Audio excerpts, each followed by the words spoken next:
It's not hard this morning to transpose yourself to Victoria out in the country when it looks like it's going to rain in the middle of winter. Today we're going to do the Eureka stockade reenactment. I'll give you a little bit of story about Eureka stockade. It's often referred to as a Eureka stockade or the Eureka Rebellion. It is a key event in the development of Australia's democracy and Australian identity, with some people arguing that Australian democracy was born at Eureka. The rebellion came about because the goldfield workers known as diggers opposed to government miners' licences. The licences were a simple way for the government to tax the diggers. The Victorian government was in deep financial trouble at this stage, and so they were after as much money as they could. Licence fees had to be paid regardless of whether the diggers' claim resulted in any gold. Less successful diggers found it very difficult to pay their licence fees.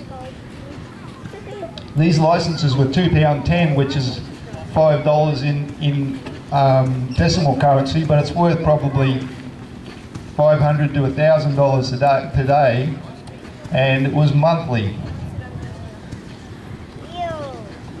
In 1854 was the year of the rebellion. There were about 25,000 diggers on the Ballarat goldfields.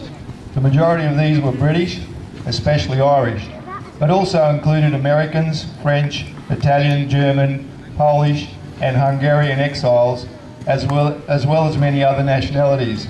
The largest nationality group was Chinese.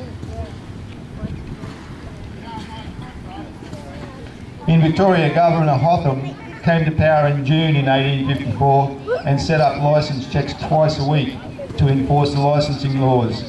Tensions began to boil over as opposition to the licences increased. Law and order in the goldfields was enforced by the Gold Commissioner's police force, which was later reinforced by a garrison of soldiers. This led to the diggers' meeting on the 17th of October. After the meeting, a crowd of diggers burnt Bentley's hotel to the ground. Soon after, 3 diggers were arrested and charged with arson for their part in setting fire to the hotel. This was followed by an event even larger, a meeting on the 29th of November where the diggers decided to publicly burn their mining licences. There was some 14,000 mining licences issued to about 25,000 diggers, so there was a lot of people without them. At the meeting, the famous Southern Cross flag, which was to become known as the Eureka flag, was displayed. In response to the meeting, the Gold Commissioner ordered a licence hunt for the following day. On the 30th of November, another mass burning of licences took place at a meeting on Bakery Hill. Under the leadership of Peter Laylaw, the diggers then marched to the Eureka diggings. Part 1 of our Eureka stockade reenactment starts now, and there will be some guns and loud bangs from explosions, so just be ready for them.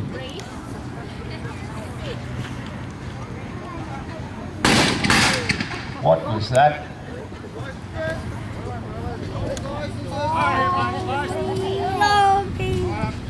At the same time. Hey! Hey! Hey! What are you doing?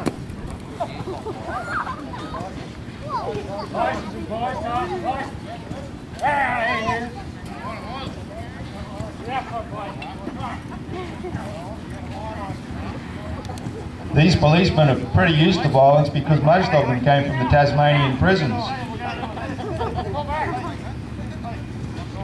I think they're hopelessly outnumbered.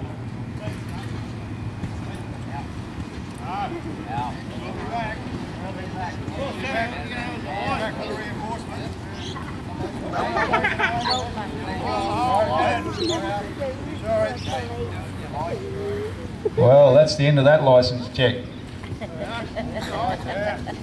Yeah.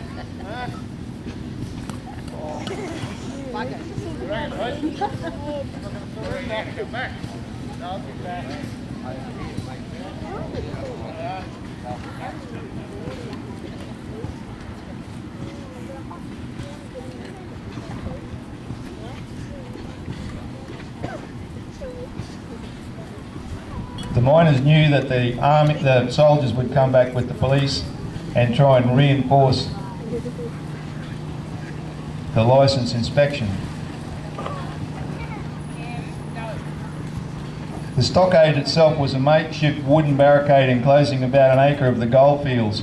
Inside the stockade, some 500 diggers took an oath on the Southern Cross flag, which is still not up. And over the following 2 days, gathered firearms and forged pikes to defend the stockade.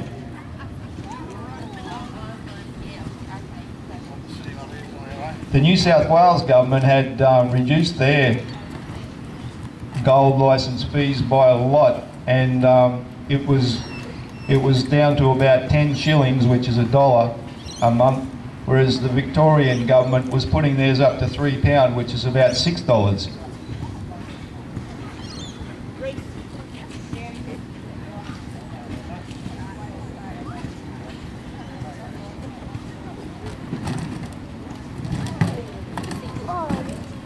In 1853, when they issued 14,000 licences in August, there was only 400 issued in September, so there was already a large amount of opposition to these licences, and this was the culmination of that.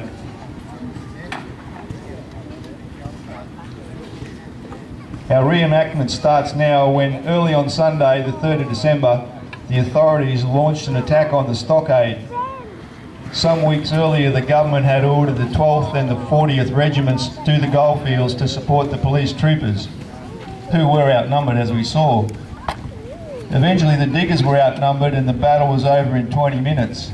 22 diggers and 5 troops were killed. The Southern Cross flag was pulled from the flagpole and souvenired by the victors. Peter Laylor escaped the scene even though his arm had been badly injured and later required amputation. Once again, there will be some loud bangs, guns, cannons, and violence. Here they come.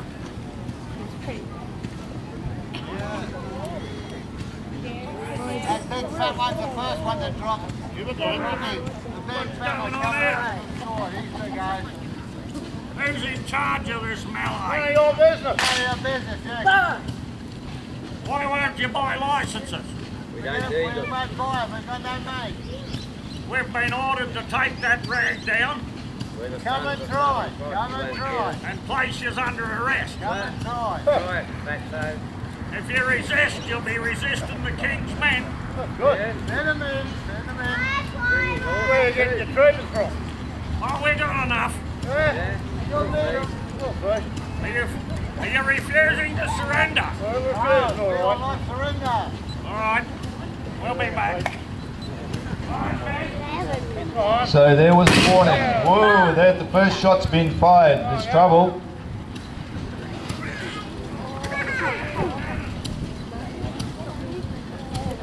This will be loud.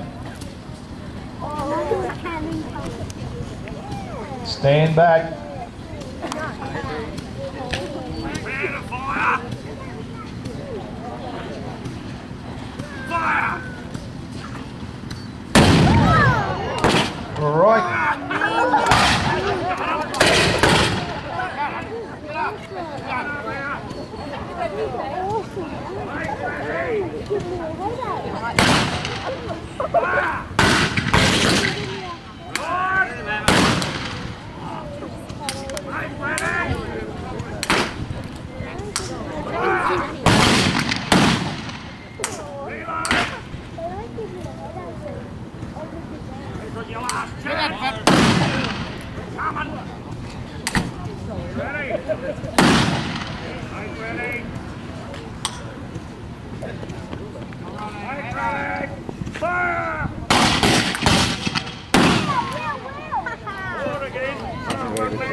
There goes Roger.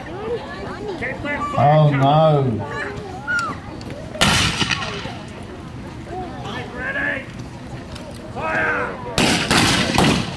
Shot!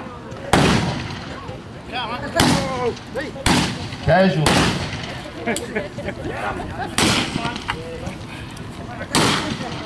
he dead? He is now. He is now.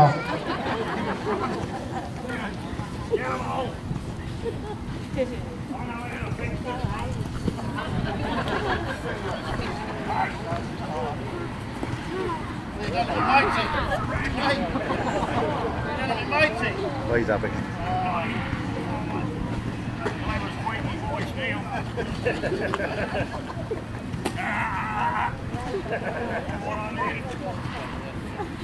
We'll whip him. How's your legs, shoulder? Where's the instigator?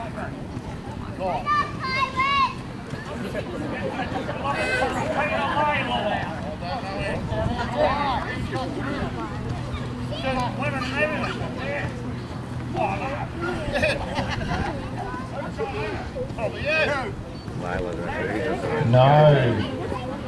There's a Peter Layla escape. There goes Peter Layla off into the bush. Get over here. What's he doing still on? Put him over there. Take that axe off him. Turn around. They're a feisty group. You ready? Don't tread on the guns. Come on, get on that wheel. All right, mate. Help you. Red your teeth. How many will I give him? 5. 5? 1. Hey! You count? How many's that? Make it 5 because that way we'll beat the rain. How many now? 1. 1. 1. That'll do him. Right, we'll pull this camp down and they'll buy their licences from now on. On December the 6th, martial law was declared and the following day a commission into the goldfields was appointed. 13 diggers were committed for trial, but all were acquitted when they came to trial in February 1855. Peter Layla avoided capture. The only person imprisoned as a result of the stockade was the editor of the Ballarat Times, Henry Seacamp, who was found guilty of seditious libel. The Eureka Rebellion, considered by some historians to be the birthplace of Australian democracy, is the only Australian example of armed rebellion leading to reform of unfair laws. The Southern Cross flag has been used as a symbol of protest by organisations and individuals at both ends of the political system. Thank you for attending, and thank you for the group for their participation, death, flogging, whatever else. And if anybody would like to take a photo of people in the groups, they will assemble down the front for you. Thank you very much.